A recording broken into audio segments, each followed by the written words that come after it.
So it's only been a couple of weeks since Minister Pravin Gordhan announced the budget speech, and a lot of the money that's been allocated has been allocated for encouraging entrepreneurial innovation and people to start businesses. But according to our finance expert that's joining me today, there's a core reason why many businesses fail within the first 5 years. He's going to be telling us all about that right now. Mr. Warren Wilkinson, welcome to Expresso.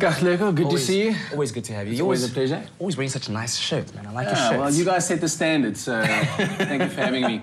Yeah, I think what we want to chat today really about is really to encourage the entrepreneur and the business owner to really consider the other aspect of having a business. Because a lot of people focus on phenomenal ad strategies, marketing strategies. They look at their business plan to be able to get the funding, which in itself is a nightmare.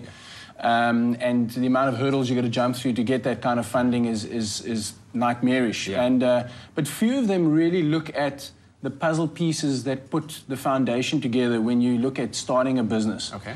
And so what we've done, over the last sort of 10 years is formulate a seminar that structures around how does the business owner look at the asset structuring of his business to ensure that they don't become the stat of, in the first 3 to 5 years of businesses failing.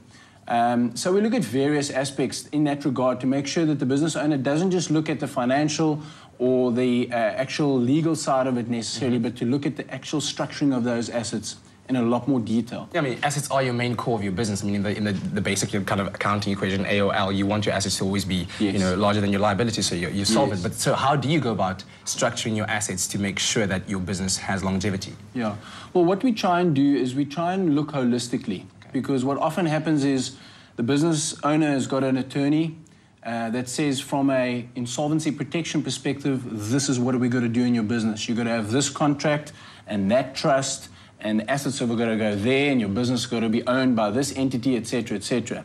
Then you have the auditors that come and do the books, and they will look at it from an income protection or capital gains tax perspective and say, this is the way that you're going to structure your business from a financial management perspective. And then you get the financial planners who will try and come and do business succession planning and say, well, you're going to do that.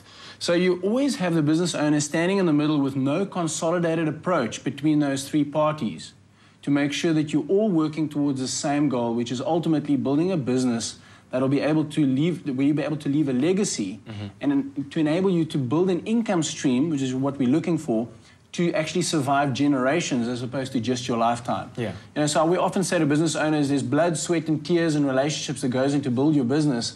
Why would you not want to have a consolidated approach?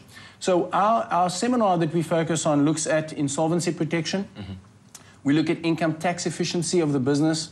We look at the capital gains tax effect. In other words, any growth asset you have, like a business is a growth asset, properties are growth assets, you want to peg those values in entities that are not linked to your name. All right. So that at the end of the day, when you die, you don't leave 1/3 of your estate to the government of the day.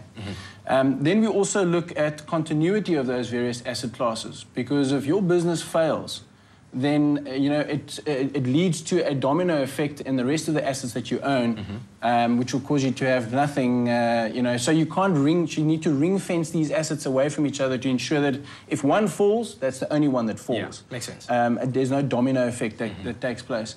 And then we also want to focus then, as I touched on generational wealth management, because we're not, as much as we are selfish to a large degree, and we want to live the here and the now and live it well now, we need to focus on what about our children? What about this legacy that I'm leaving to ensure that my children and their children and their children can benefit from my efforts or the efforts that my father put into this business, etc. So we look at it holistically, and we look at, so many business owners come to us and say, well, Warren, I've always operated on cash, for example. I've never signed a surety with a bank, ever. So don't talk to me about risk, And 3 months later, 2 of his staff took him to the CCMA for constructive dismissal, and he had 220,000 Rand claims against his business. So risk is something that never leaves you, and you need to plan for it. Yeah. So the seminar that people can come and attend is on the 22nd of March, right? 22nd of March in the evening, between 6 and 8 at Century City. They can go to our website at montes.co.za.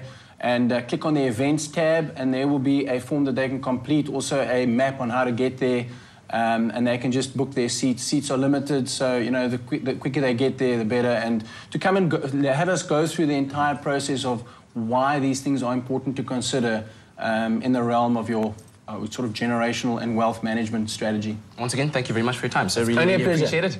So be sure to catch Mr. Warren Wilkinson as he gives his seminar at Century City on the 22nd of March. Check out montes.co.za and, of course, our website for more information on this and see the wealth of knowledge that this man has to offer. Plus, he wears great shirts. This is Expresso on SABC3.